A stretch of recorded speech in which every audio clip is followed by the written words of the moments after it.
기도하시겠습니다.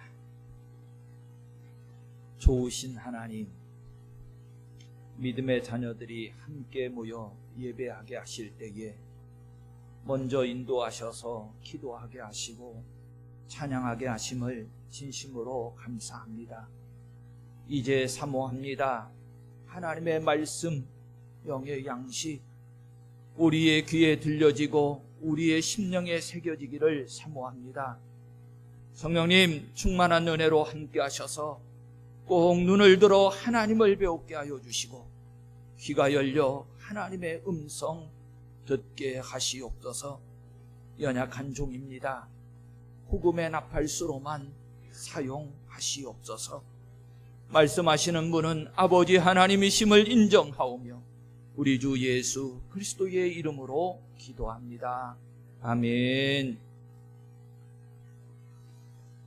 지난주에 38장에 대한 전체적인 내용을 말씀으로 나누었는데 중심되어지는 주제를 오늘 이제 함께 나누도록 하겠습니다.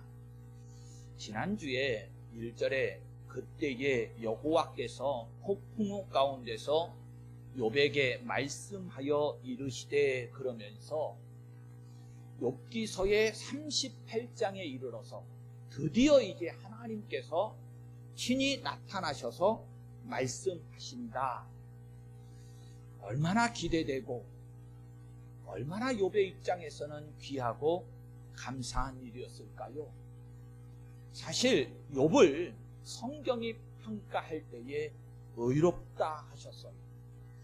그래도 성경 기록상 우리가 욥이 하나님을 대면했다라고 하는 기록은 오늘 처음 우리가 접하고 대하는 것이거든요. 욥의 입장에서 일평생을 하나님만 바라고 소망하면서 살아왔고 때로는 의인이라 인정받았지만 많은 환난과 고난을 겪는데 그 고난과 환난 속에서 얼마나 욥이 하나님을 찾고 하나님께 부르짖고 간구했겠습니까? 그런데 정작 그를 찾아왔던 것은 사탄의 역사였고 그를 찾아와 대면했던 것은 그를 징책하는 친구들이었잖아요. 그런데요, 드디어 욥이 하나님을 대면하게 된 거예요. 성경 기록상 보면 그 주변에 사탄도 이제 보이지 않고 욥의 친구들도 보이지 않습니다. 오직 욥과 하나님만 함께하면서 대면하는 내용들이 이제 전개가 되어져 가요.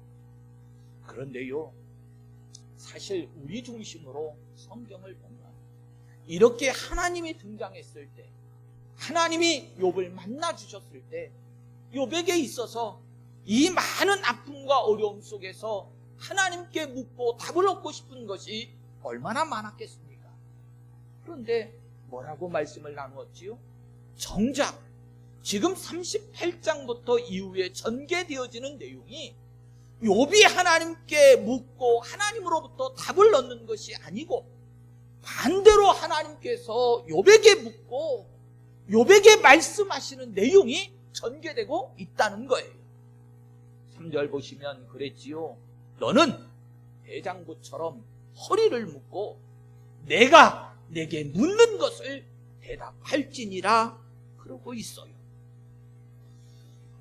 욥에게 하나님께서 하시는 질문이 무려 36번씩이나 등장을 했는데 그 질문에 대한 내용을 요약하면 그랬습니다. 네가 아느냐? 네가 거기 있었느냐? 네가 할 수 있느냐? 너는 누구냐? 등등이었어요. 그럴 때 욥이 드디어 그렇게 자신은 억울하다고 항변했던 욥, 내가 이런 고난과 환난을 당할 만한 일을 한 적이 없노라고 나는 억울하다고 항변했던 욥, 오히려 하나님께도 원망과 불편을 쏟아내었던 욥이었지만 이 하나님의 질문에 욥이 무너지는데요, 40장이었었지요. 4절과 5절에 그럽니다. 나는 비천하오니 무엇이라 주께 대답하리이까? 손으로 내 입을 가릴 뿐이로소이다. 내가 한 번 말하여 싸운즉 다시는 더 대답하지 아니하겠나이다. 그러면서 자기 자신이 붙들고 있었던 자기 중심의 모든 사고가 다 깨어지고 부서지면서 내가 비천합니다. 오직 이 한마디 말만 하고 나는 더 이상 하나님께 할 말이 없습니다. 그렇게 내려놓아. 나는 비천합니다.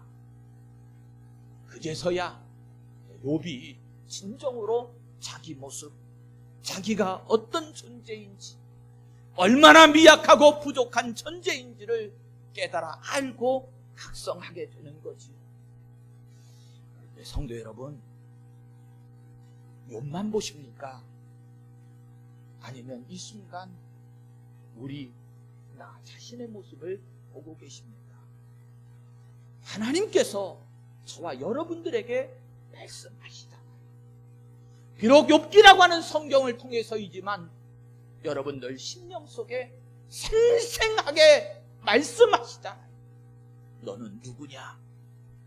듣고 계십니까?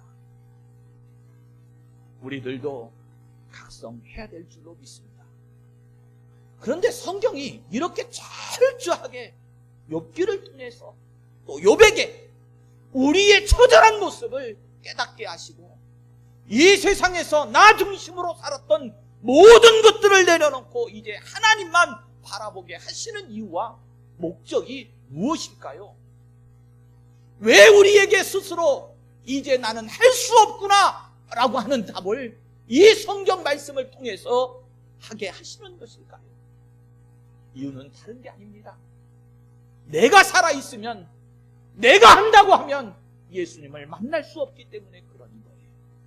철저하게 예수님은 내가 할 수 없음을 인정하고 그리고 바라볼 때 나의 구주로 바라볼 수 있기 때문에 우리의 참 구원이 하나님의 아들 되시는 예수 그리스도께 있고 그분만이 하실 수 있기 때문에 오늘 이 순간 철저하게 욥을, 아니 저와 여러분들을 부서뜨리면서 참 나의 모습, 아무것도 할 수 없는 구원의 문제에 있어서만큼은 철저하게 예수님만 바라보게 하고 있는 겁니다. 자, 지난 시간에 약간 이런 말씀을 드렸어요. 하나님이 등장하시는데요, 하나님이 나타나시는데 성경이 어떤 모습으로 나타나셨느냐라고 말씀했느냐면 폭풍 가운데서 나타나셨다, 폭풍 가운데서 말씀하신다, 이 말씀을 잠깐 함께 나누었지요. 여러분, 그냥 말씀이 아닙니다. 하나님의 등장하는 모습을 성경이 표현을 하는데 폭풍 가운데서라고 말했잖아요. 하필 좋은 모습도 있는데 왜 폭풍 가운데냐는 거예요. 이번에 밤에 엄청난 태풍이 닥쳐가지고 다 쓸어내서 엄청난 피해를 봤다고 그랬잖아요. 저도 솔직히 좀 걱정했어요. 필리핀에서 와야 되는데 필리핀으로 태풍이 온다고 그래가지고 아이고 이것도 비행기가 못 뜨면 어떠나 이러면서 걱정을 했는데, 여러분, 폭풍 가운데서 나타났다는 것은 결코 우리 인간 중심으로 보면 이게 좋은 모습이 아닌 거잖아요. 엄청난 피해를 일으키는, 무섭고 두렵고 떨리는 어마어마한 재앙 가운데 하나님이 등장하신 거잖아요. 왜 그랬을까?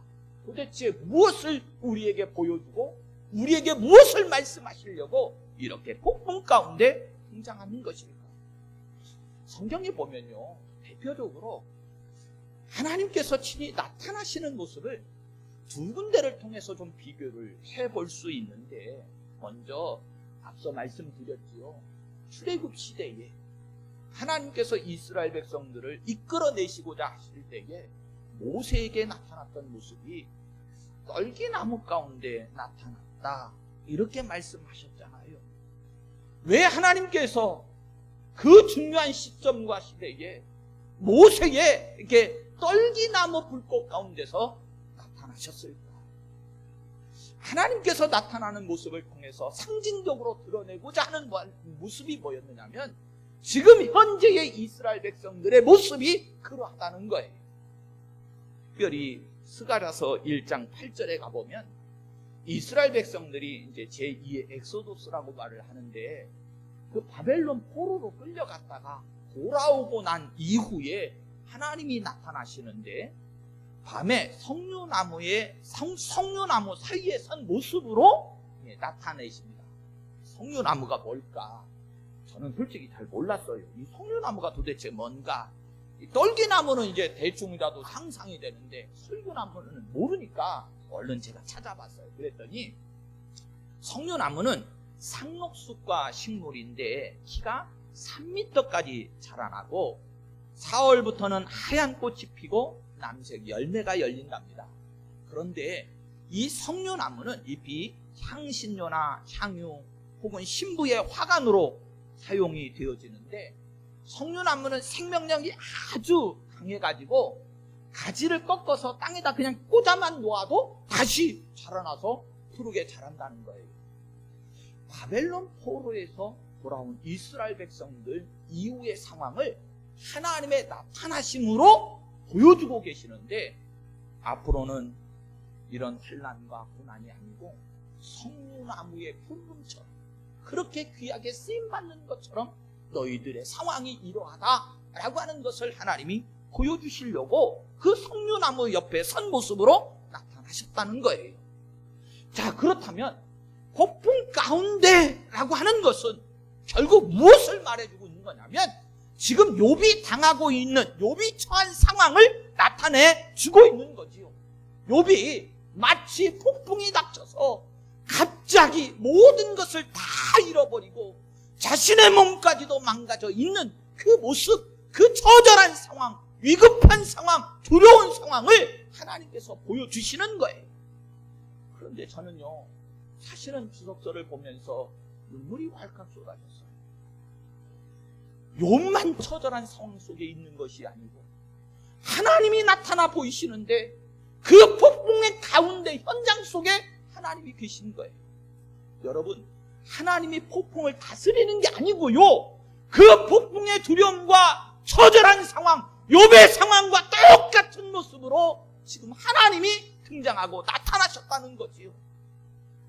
욥이 고난을 당하면서 하나님께 어찌해서 나에게 이런 고난을 주시냐고 계속 항변하기도 하고 묻고 부르짖고 있잖아요. 그때는 하나님이 답이 없어서 하나님이 멀리 계신 줄만 알았더니, 지금 하나님이 나타나시는 모습 속에서 욥아, 네 고난의 현장 속에 나도 너와 똑같이 같이 있었다, 그 모습 그대로 나타나 보여주신다는 거예요. 여러분, 우리가 일반적으로 이런 말 하잖아요. 과부의 사정을 누가 한다고 그래요? 이유가 뭐지요? 사람이라는 존재는요, 겪어보지 않으면 상대방의 상황을 잘 모른다, 그런 뜻이에요. 그런데 제가 오늘 말씀을 통해서 정말로 놀라운 것을 하나 깨달았습니다. 남일 때는 그래요. 남일 때는 내가 겪어보지 않으면 그 아픔 잘 모릅니다. 그런데요, 성도 여러분, 가족이거나 부모와 자녀일 때는 다릅니다. 자녀가 아프면 부모는요, 그 아픔을 겪어보지 않았어도 그 자녀가 겪는 아픔보다도 훨씬 더 큰 아픔을 겪습니다. 안 겪어봐서 모른다고요? 그건 남일 때 얘기고, 부모와 자녀일 때는 완전히 상황이 달라요. 자녀의 상황, 그 처한 상황, 그 아픔보다도 그것을 바라보고 있는 부모는요, 더 큰 고통을 겪거든요. 폭풍 가운데 나타나신 하나님이 누구십니까? 욥의 고난을 그냥 지켜만 보고 계셨다고요? 시험만 하셨다고요? 아니요. 욥보다도 훨씬 더 큰 아픔과 고통 속에서 내가 너와 함께하면서 너를 지켜보고 있었다. 나도 똑같이 너와 같은 고통과 환난을 겪고 있다. 그래서 폭풍 가운데 나타나시는 하나님의 모습으로 등장을 해요. 놀라운 은혜지요.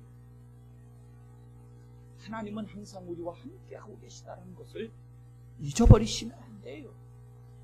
오히려 잘되고 형통할 때 하나님이 우리와 함께 하시는 것 이전에 우리가 아픔과 고난 속에 있을 때에도 하나님은 우리를 떠나지 아니하시고 우리를 붙잡고 계시다는 거지.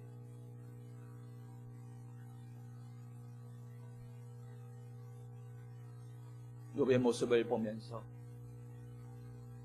저는 솔직히 의외라는 생각이 들었어요. 욥기서를 쭉 묵상하면서 욥의 상황과는 전혀 다른 모습으로 하나님이 답을 주시고 이끌어가고 계시거든요. 왜 그렇게 하고 계실까? 하나님께서는 우리에게 말씀해주고 싶은 것이 있었기 때문이에요. 깨달아 알기를 원하시는 것이 있었기 때문입니다. 그래서 욥의 질문과는 정 다른 모습으로 하나님께서 드러내기를 시작하시는데 4절에 보시면 그랬지요. 내가 땅에 기초를 놓을 때에 네가 어디 있었느냐 그러면서 이후에 전개되어지는 모든 내용들이 어떤 것으로 하나님이 드러내시냐면 어떤 자연현상, 천지 만물들의 모습, 어떤 짐승들 이런 모습들을 통해서 하나님께서 말씀하셔요. 사실 전문 용어로 제가 좀 표현을 하면 이걸 일반 계시라고 말합니다. 욥에게 왜 이렇게 일반 계시, 자연 현상 이런 일들을 통해서 하나님의 주권이 하나님께 있음을 이렇게 드러내고 계시는가 그러면 사실 이 욥기서의 배경을 좀 보면 금방 이해할 수 있는데요.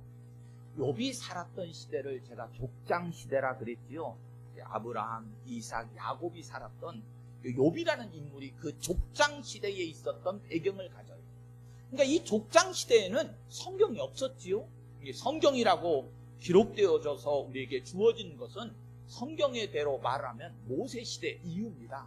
그러니까 그 시대 이후에는 우리가 특별 계시라고 하는 성경이 없던 시대이고요. 족장 시대에는 그래서 하나님께서 그 시대적 배경과 상황 속에 우리 사람이 볼 수 있는 이 자연 계시의 이런 내용들만 가지고 사실은 하나님을 드러내고 표현하셨던 거예요. 자, 다시요. 하나님께서 우리에게 말씀하실 때는 두 가지 방편이 있는데 하나는 일반 계시, 성경이 없던 시대의 일반 계시를 통해서이고 저와 여러분들은 너무나도 감사하게 일반 계시에 플러스 더해서 특별 계시, 하나님의 말씀을 우리가 이해하고 하나님이 우리에게 말씀하시는 것을 들을 수 있는 거지요. 로마서 1장 20절에 보면 그럽니다. 창세로부터 그의 보이지 않은 것들 곧 그 영원하신 능력과 신성이 그가 만드신 만물에 분명히 보여 알려졌나니 그럽니다. 온 우주 만물 속에 하나님이 창조하신 것 속에 하나님의 능력과 신성이 다 나타나서 보여졌다는 거예요. 이게 일반 계시인 거지요. 욥기의 시대는 일반 계시에 의존해서 하나님을 알 수밖에 없었고 하나님께서도 그 시대 상황 속에서는 이 일반 자연의 운행 질서를 통해서 하나님의 다스리심, 하나님의 주권과 섭리를 드러내셨던 거예요. 그러면 이제 우리가 욥에게 하나님께서 이 자연 현상, 온 우주 만물을 통해서 하나님이 드러내고 계신 이것을 이제 우리가 어떤 의도 속에서 살펴보아야 되느냐 그러면요. 여러분, 저는 여러 가지로 좀 이렇게 정리를 하다가 이런 생각을 했어요. 우리가 신앙 고백을 하잖아요. 우리의 신앙 고백을 잘 정리해서 하는 고백이 우리가 주로 우리의 신앙을 이제 고백하겠습니다. 그러면서 뭘로 신앙 고백하시죠? 사도신경으로 신앙을 고백을 하시지요. 그런데 사도신경의 신앙 고백을 할 때 매일 먼저 제일 처음에 하는 신앙 고백이 사실은 일반 계시 속에서 등장하는 하나님을 향한 고백이 담겨져 있습니다.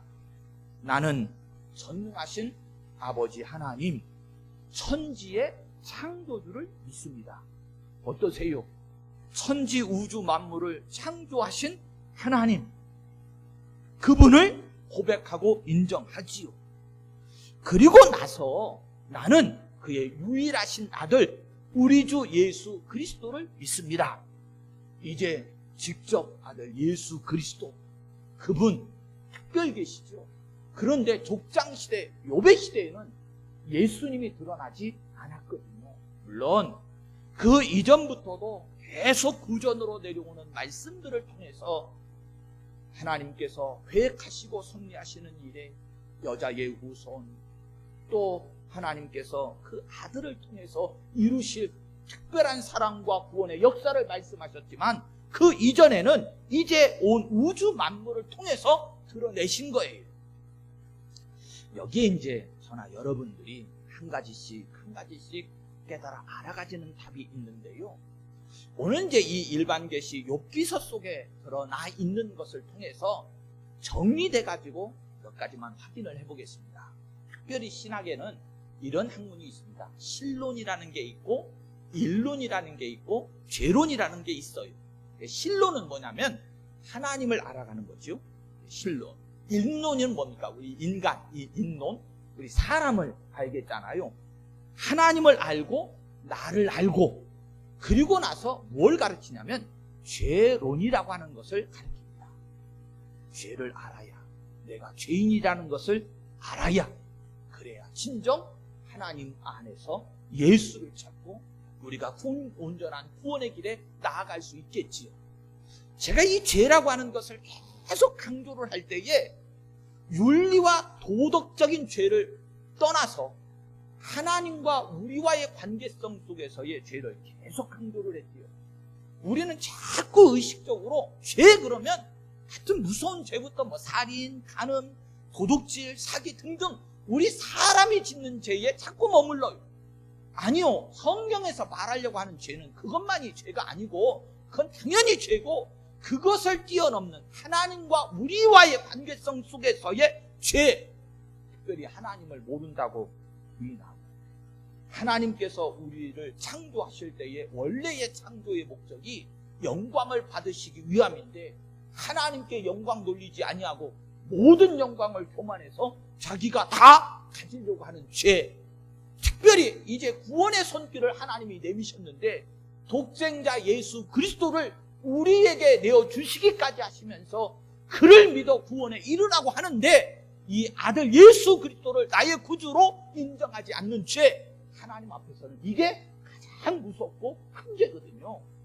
그런데 성도 여러분, 우리는 이 죄성이 말이에요, 하나님과의 관계성 속에서의 이 죄는 가볍게 여기고 우리 사람의 윤리, 도덕적인 죄만 크게 여기는 거예요. 다시 정리할게요.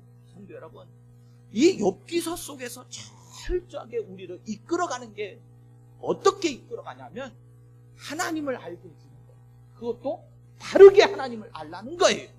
그리고 보세요, 철저하게 욥에게 네가 무엇이 간데 너를 제대로 알라는 거지요. 그리고서 욥에게 참된 죄가 무엇인지를 깨달아 알게 해요. 성도 여러분, 오늘은 여기까지 좀 정리를 하겠는데, 이렇게 하나님은요 철저하게 성경 한 구절 한 구절을 통해서 저와 여러분들을 어디로 이끌어가느냐? 하나님 앞으로 이끌어가고요, 하나님께서 우리를 위해서 예비하신 구원의 길로 인도해 가기를 원하시는 거예요. 그래서 우리가 37장까지 올 때 욥이 됐던 엘리바스가 됐던 빌다 소발이 되었던지 간에 그들과의 논쟁 속에서의 답을 찾지 못하고 잘못된 것이 뭐였느냐면, 계속해서 하나님은 없고 자기 자신들의 주장, 인간의 관점에서만 머물러 있었기 때문이에요. 지켜보다 이제 드디어 하나님께서 38장에 등장하셔요.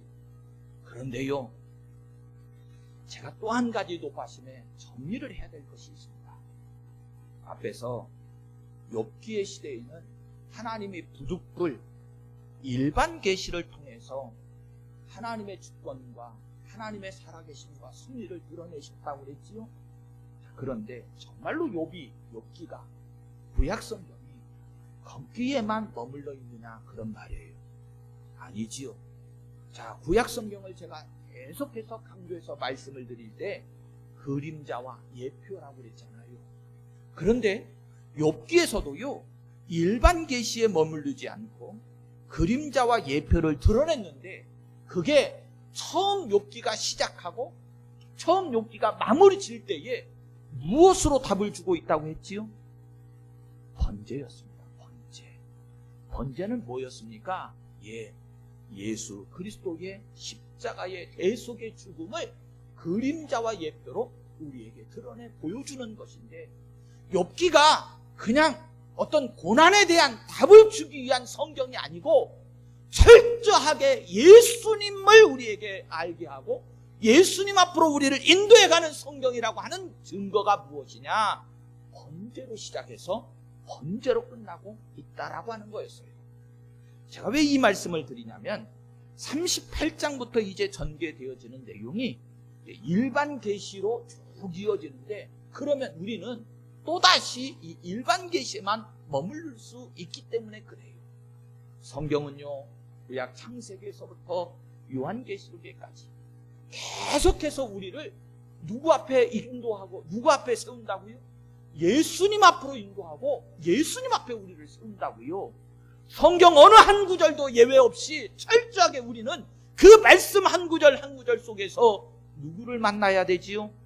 예수님을 만나야 되는 거예요. 그래서 욥기서도 철저하게 복음으로 번제로 시작을 해서 번제로 마치고 있는 성경이다라고 하는 것을 꼭 기억하시고, 이제 욥기서 38장 1절부터 쭉 성경을 읽어가면서 이제 우리가 확인을 해볼 건데, 기대하시되 오늘 집에 가셔서 욥기서 38장을 다시 쭉 읽어보실 때에 철저하게 예수님을 만나는 시간 되시기를 예수님의 이름으로 축원합니다.